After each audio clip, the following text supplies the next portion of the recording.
drop of blood. And the Oscar goes to Colin Firth, The King's Speech. A fluent performance as a stuttering king sees Colin Firth crowned Best Actor at the Oscars.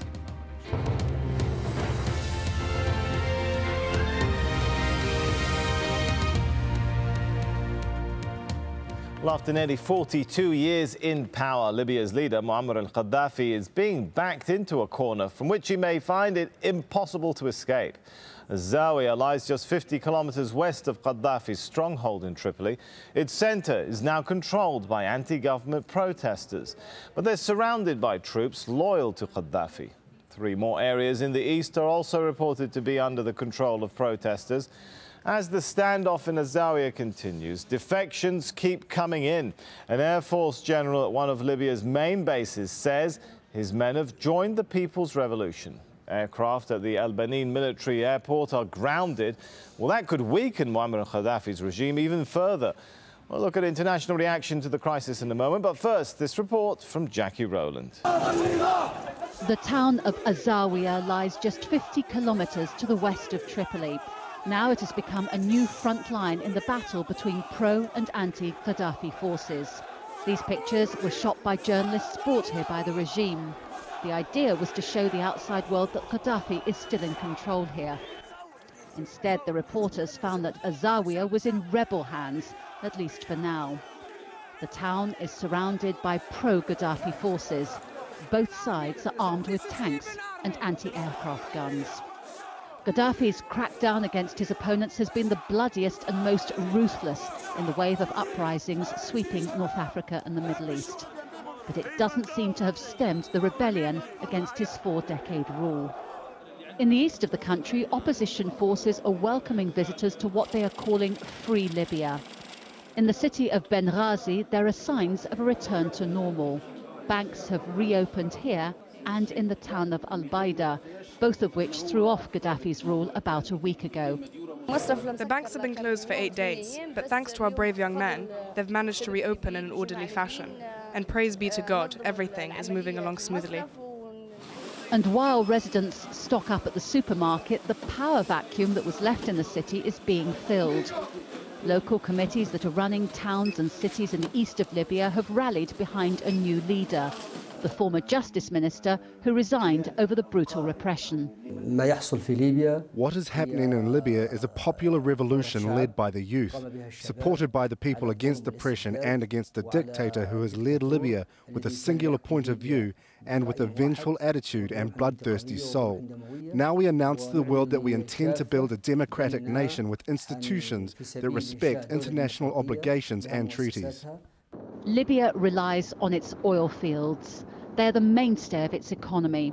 But now production appears to be grinding to a halt. This refinery is pumping 11,000 barrels a day, only 1/10 of what it would normally produce, according to the manager.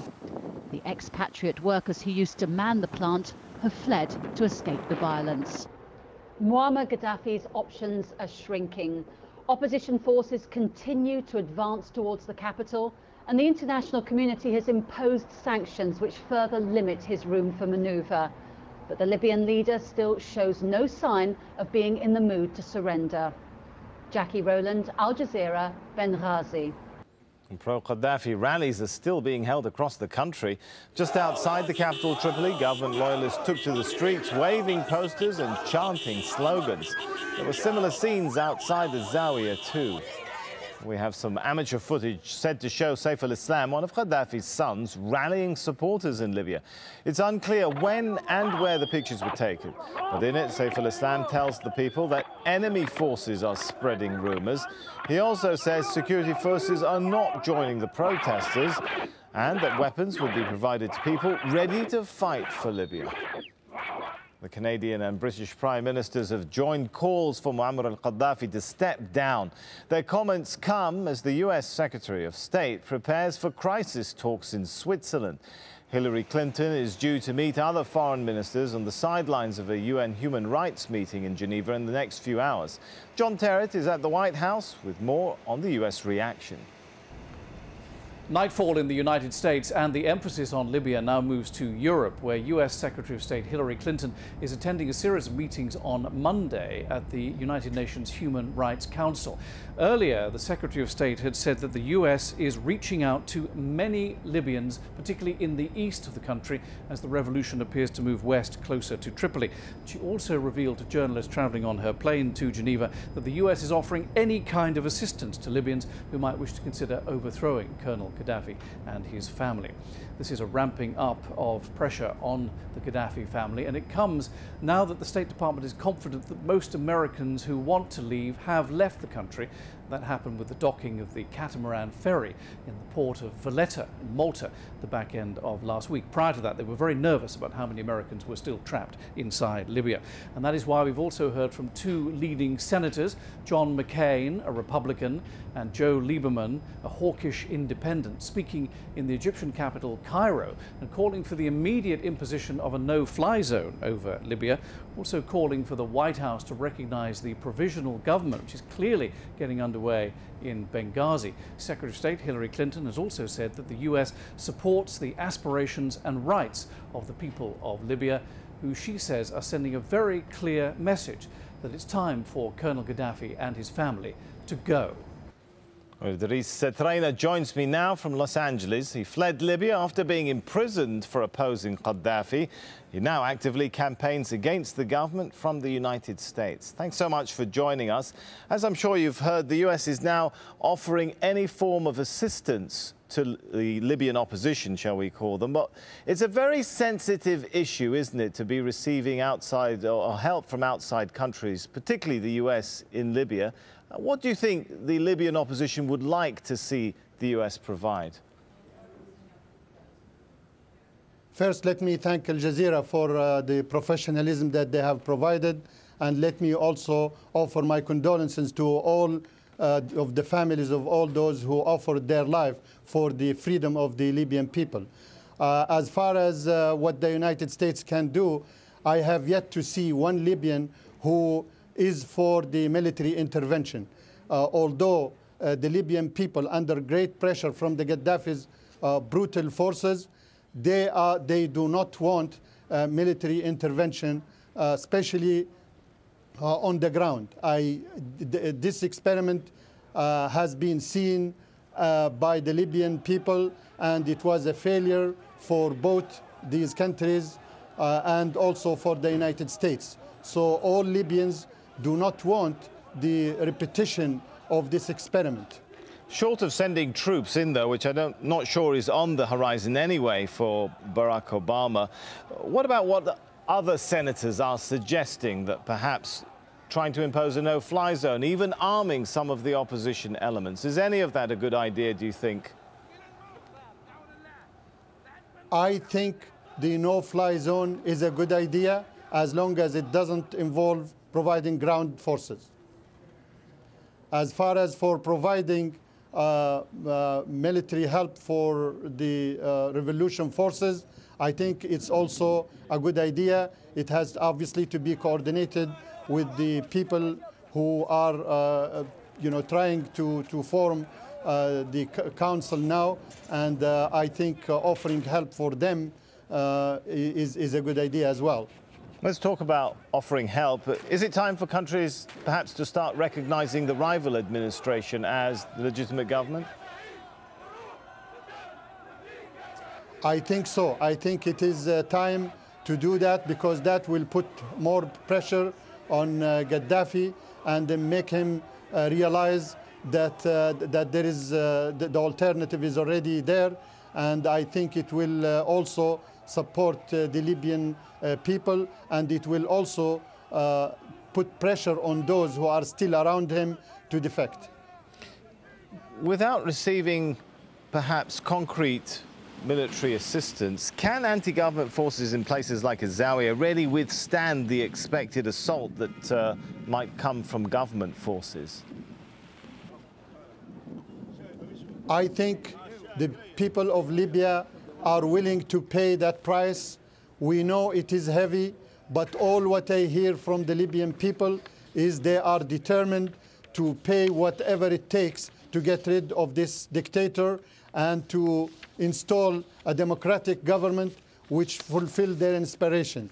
42 years of oppression have put people in a position where life under dictatorship to them has no meaning, and they are ready to pay whatever price it takes. They believe that whoever dies is going to be a martyr, and whoever dies from the other side is a loser. Gaddafi has no way, it is not possible that he can govern again, and the people are just determined and waiting for the moment where Gaddafi's forces collapse, and they are only, by the way, I mean, they are shrinking, every day. He's losing momentum, losing power, and I think it's just a matter of few days that his government will fall, and he will find himself alone. Time will tell. Idris Trainer, thanks for your thoughts. Tunisia has a new prime minister. AlBaji Qaid Sebsi succeeds Mohamed Ghannouchi, who resigned on Sunday. Well, it follows renewed violence in the capital, Tunis, before his departure. Nadim Baba reports. A surprise announcement as Tunisia's interim president names a new prime minister. At this critical moment, in order to maintain our national interest and to ensure that the state is up and running with all its institutions, I requested Mr. Baja Qaid Sebsi to assume the office of Prime Minister, and he thankfully accepted this responsibility. AlBaji Qaid Sebsi is 84 and a former foreign minister. He served under Tunisia's post-independence leader Habib Bourguiba and under President Zine El Abidine Ben Ali. His appointment came hours after interim premier Mohamed Ghannouchi unexpectedly stepped down. I am not prepared to be the person who takes decisions which result in the loss of life. The move comes at a tense time for Tunisia. Sunday saw new clashes between protesters and security forces in Tunis. Several people have reportedly been killed on the streets of the capital since Friday. Mohamed Ghannouchi took over as premier on the 14th of January after President Ben Ali fled to Saudi Arabia following weeks of protests. Critics say that since the Jasmine Revolution, there's not been real reform, and Ghannouchi's replacement is unlikely to change that. He's out of touch, he's out of time, he's belonging other generation. What the Tunisian youth need today, who someone will be able to represent them, who someone will be able to respond to their legitimate demands.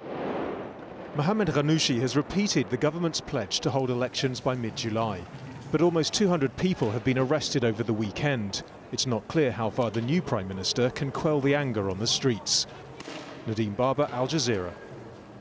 The Jordanian Prime Minister is promising more political reform after the opposition threatened further demonstrations.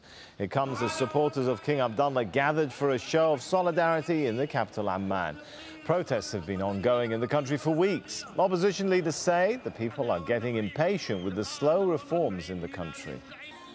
At least 6 people have been killed during demonstrations in Oman. That's according to staff at a government-run hospital. More than 2,000 protesters gathered in the industrial centre of Sohar on Sunday, demanding political reform. Police used tear gas and rubber bullets to disperse them. The protests prompted the Sultan of Oman to introduce around 50,000 new jobs as he tries to stop the unrest. To Bahrain, where the US President Barack Obama is welcoming government moves to reshuffle its cabinet in a bid to appease demonstrators. Thousands of people marched through the capital of Bahrain against the monarchy on Sunday for a third week. Protesters have rejected the king's appeal for dialogue and are calling for him to step down. Opposition parties in Yemen say they plan to join anti-government protests in a bid to pressure the president to step down. This comes after President Ali Abdullah Saleh met his army generals as he tries to shore up his grip on power. Hashim Ahlabarra reports now from the capital. Remaining defiant, President Saleh telling his army officers that Yemen is in danger of disintegration and that they should fight for its unity. We have vowed to defend the republican system, the unity and safety of the republic till the last drop of our blood, and this vow stands now. There is an attempt to split the country into north and south. The president was referring to his arch rivals, secessionists asking the south to break away from the north, and the Houthi rebels in their ongoing